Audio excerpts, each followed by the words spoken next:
ముందుగా శంఖనాదంతో ప్రారంభిద్దాం.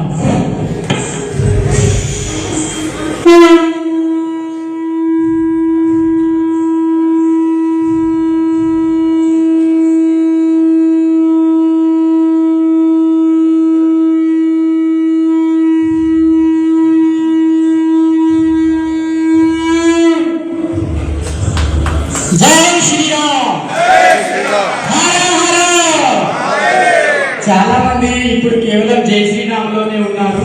Next update version హర హర మహాదేవ్ రావాల్సిందే. అప్పుడే హిందువులందరిలో జోష్ వస్తుంది.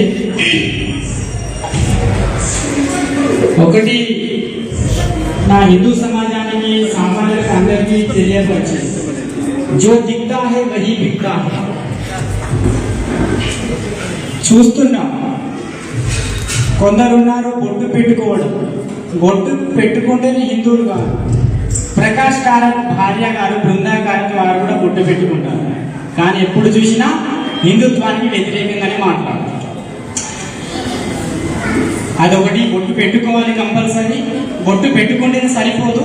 హిందుత్వ దమ్ము ధైర్యము, సమాజం కోసం సేవ చేస్తాను, సమాజానికి సహకరిస్తాను, ఒకే చోట కాదు అందరికి సహకరిస్తాననే సంకల్పం అందరిలో రావాలి.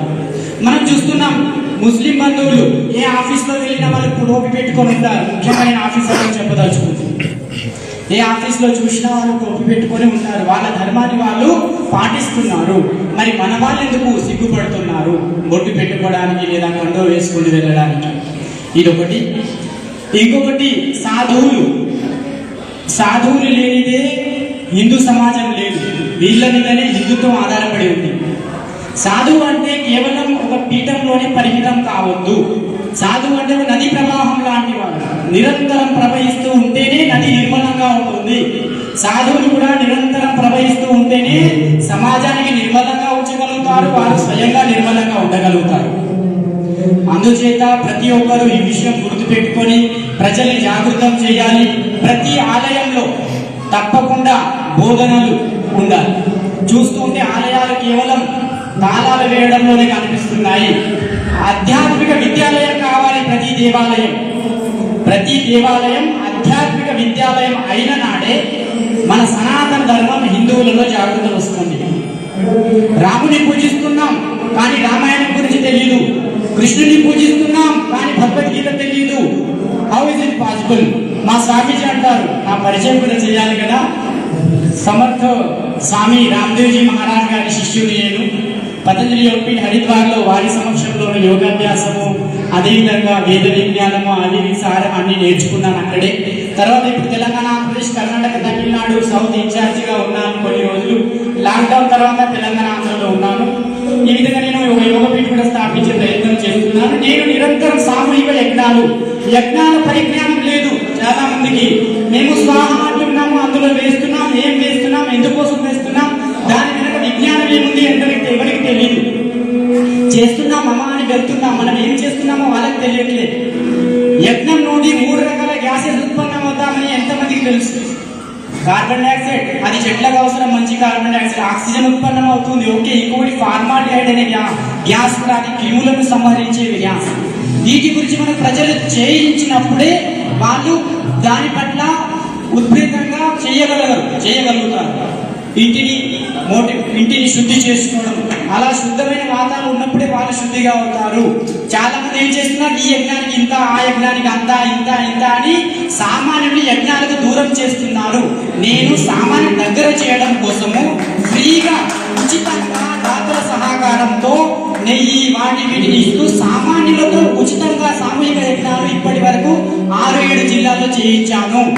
ప్రతి సాధువును కర్తవ్యంగా చేయాలి. నేను ఒకటే మార్గంతో 2 విషయాలు తీసుకెళ్తున్నాను. ఒకటి, యోగా ద్వారా శరీరం ఆత్మ శుద్ధి, యజ్ఞం ద్వారా వాతావరణ శుద్ధి. ఇవి 2 సమాజానికి మూలం. ఇవి దూరమైన నాడు అంతా సర్వనాశనమే. అందుకే శాస్త్ర పరిజ్ఞానం కూడా ఉండాలి. దయచేసి ఇది ముఖ్యమైన విషయం. తప్పకుండా हमें राम को जानना नहीं, केवल राम को मानना नहीं, राम को जानना जरूरी है. అందుకే దేవాలయాలు తాళాలు వేయడంలోనే కాకుండా తెరిచి అవి ఆధ్యాత్మిక విద్యాలయాలు. ఇంతకుముందు సమర్థ స్వామి రామదాస్ మహారాజ్ గారు వ్యాయామశాలలు హనుమాన్ దేవాలయాలు స్థాపించి వ్యాయామశాలలు ఏర్పాటు చేశారు. ఇది ఒక్కటే లాస్ట్ విషయం. ప్రతి దేవాలయంలో శాస్త్ర గ్రంథ పఠనలు జరగాలి, వాళ్ళ శారీరక వ్యాయామం చేయగలగాలి. శరీర మాధ్యమం ఖలు ధర్మ సాధనం, సర్వధర్మాంత కామ మోక్షానం, ఆరోగ్యం మూలమూత్రం. ఆరోగ్యం లేనిదే దేహము దేవాలయం కానిదే అంతా ఏది చేసినా వ్యర్థం. ఇది ఒక్కటి గుర్తుపెట్టుకోవాలి. ప్రతిరోజు వ్యాయామం చేయాలి, ప్రాణాయామాలు చేయాలి. కేవలము కనిపించడం కాదు సాధు లక్షణం, బయట లోపల సర్వ సమర్థులు కావాల్సిందే. జై శ్రీరామ్. హర హర మహాదేవ్. సంతోషం. స్వామిజీ అశోకయ్య గారు చెప్పినట్లుగా వారు చాలా కార్యక్రమాలు, స్వామిజీ రామ్దేవ్ బాబా శిష్యుడు. సో వారు చాలా కార్యక్రమాలు పబ్లిక్లో మొత్తం పూర్తి సమయం ఒక బ్రహ్మచారిగా ఉంటుంది కార్యక్రమాలు చేస్తున్నారు. చాలా సంతోషం. నెక్స్ట్ మల్లికార్జున్ గారు, మల్లికార్జున్ గొడ్ల, హిందూ ధర్మ ప్రచార సమితి రాష్ట్ర ప్రధాన కార్యదర్శి. అయితే ఒక చిన్న సూచన, మీరు చెప్పిన 3 పాయింట్స్ మీదే మాట్లాడండి. ఆ 3 పాయింట్స్ టచ్ చేయాలి.